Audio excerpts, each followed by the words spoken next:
Rose Carleo, welcome to noise11.com. Your very first time with me, Rose. I will be It is. Oh, thank you, Paul. That's a relief. Well, and I say first time. You've been doing this for a long, long time. I mean, you're coming up to the 20th anniversary, not too far away from when that first EP came out. Thank you for reminding me. It's been a while. It's funny. You grow up with music, and as a kid, you love, listening to it and singing along and dreaming one day that you'll be doing it. And here we are. So yeah, time goes so quick. Yes, well, you've been country, you've been blues. With Daisy's song, Rose Rocks the House, as it's been called. Yeah, it's I think my mum really introduced me to music, and I've had such an eclectic taste over the years, and I think that's been really, really good for me, for my style, for I guess being open-minded about different genres, but also I think, a good song is a good song too, no matter what the genre. And I think, you need to be open-minded about that, and if it touches someone, well, that's great. Well, with Daisy's song, this is a very serious lyric. You're telling the story of a friend who was struggling with mental issues, depression, anxiety, alcoholism. You must have had to tread very cautiously with how you constructed the lyrics for this song.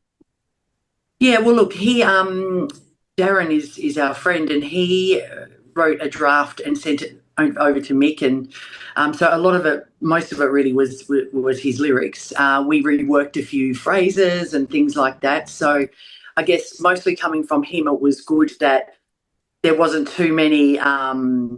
We didn't have to be careful too much, if that makes sense, because it came directly from him. So, but upon reading it, we can all relate to it. I can especially as well. So it's there's nothing like a good, honest song.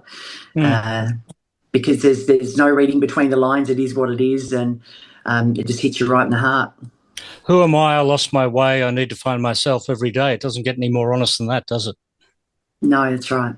I guess a lot of other people are going to identify with the Daisy story. I think so. I think pretty much almost everyone on the planet at some point would relate, or they know someone that's going through something.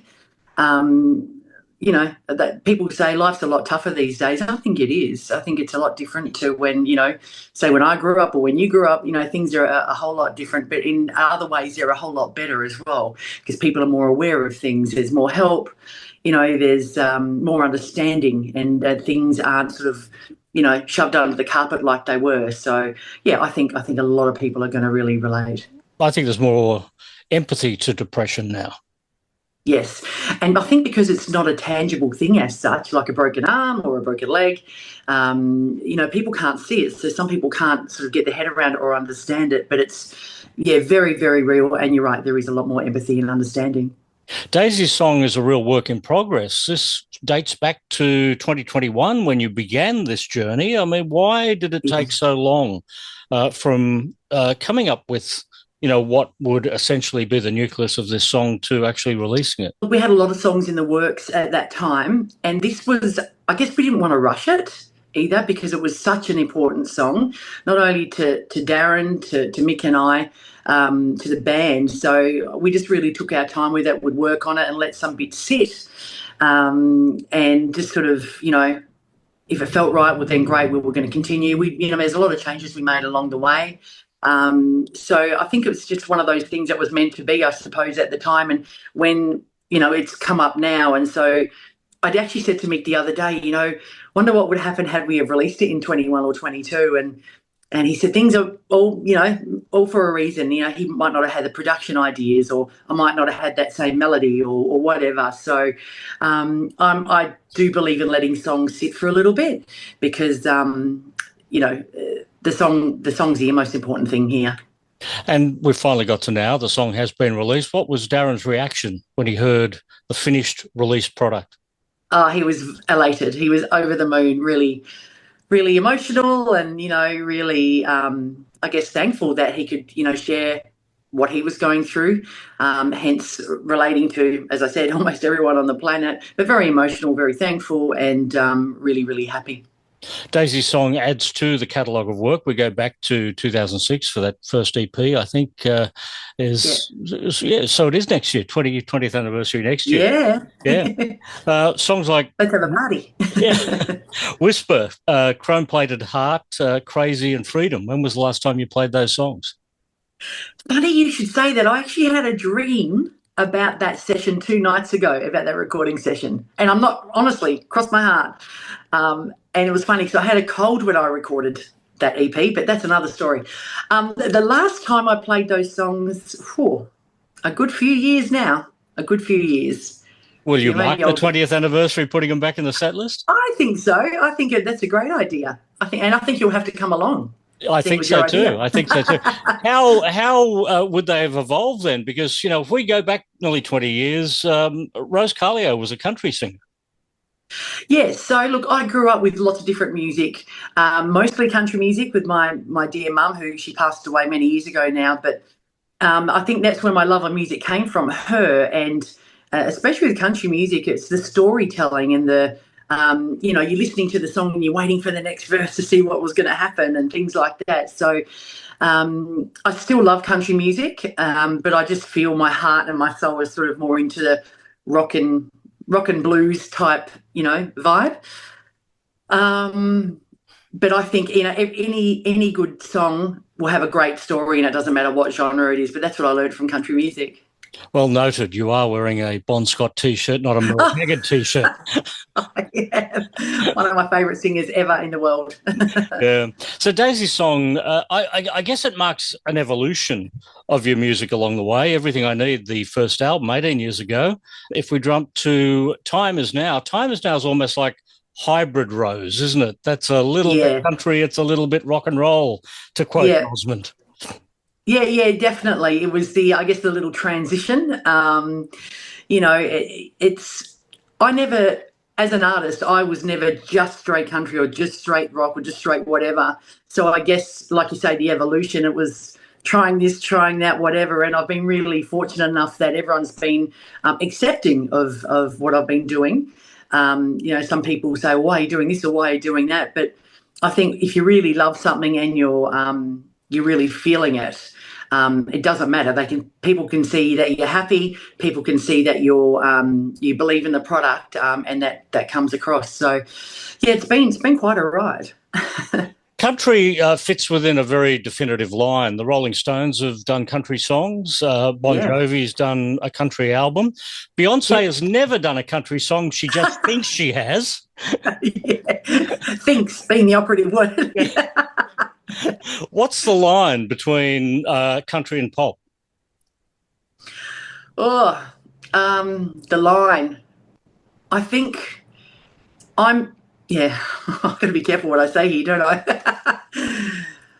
I'm sure Keith Urban's not listening, so you can say it. Yeah, I love Keith Urban. Look, but the thing is, I say with Keith, in my opinion, his songs all have meanings and there's emotion and it's real. It's sort of not bubblegummy, if that's just my opinion, by the way. So I think country just seems to be a little bit more heartfelt to me, a little bit more genuine and a little bit more emotional, in my opinion. Yeah. Let's get you to review a concert for us. The Money for Nothing tour, Dire Straits. You've been doing your reading. I was blown away by that concert. Your very first concert. It was. I didn't know what to expect. I was blown away by the whole arena thing and all the people, but I was just blown away by the sound and how much it sounded like the record.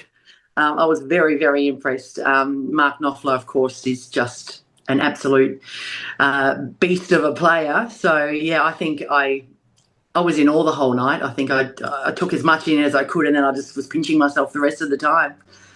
Yes, and no doubt you've seen many, many shows since then. I have. I've been very fortunate, yeah.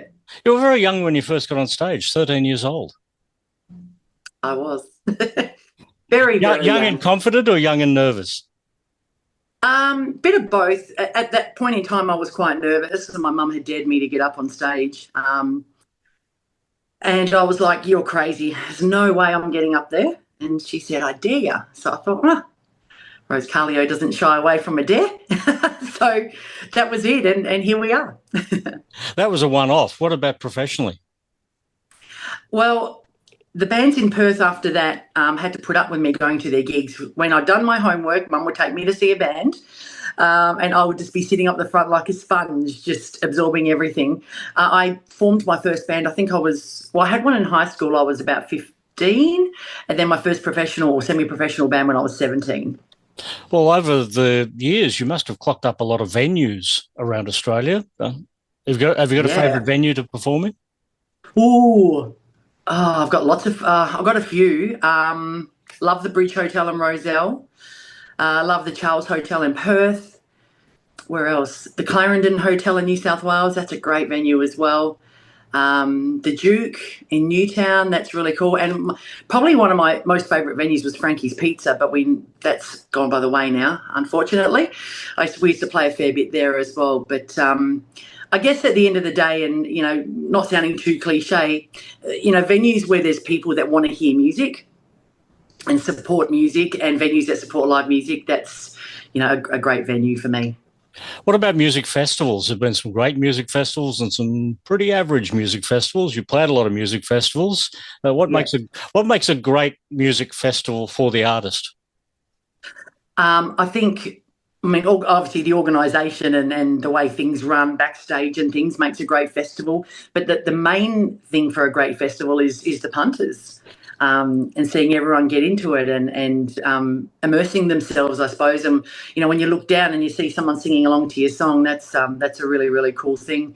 Yeah, festivals I think they're like just a different level again, because you've got that charged energy in the air and you're outdoors, and it's very, I want to say it's very Australian. I know they're around the world, but I just feel it's sort of like a very Australian cultural thing.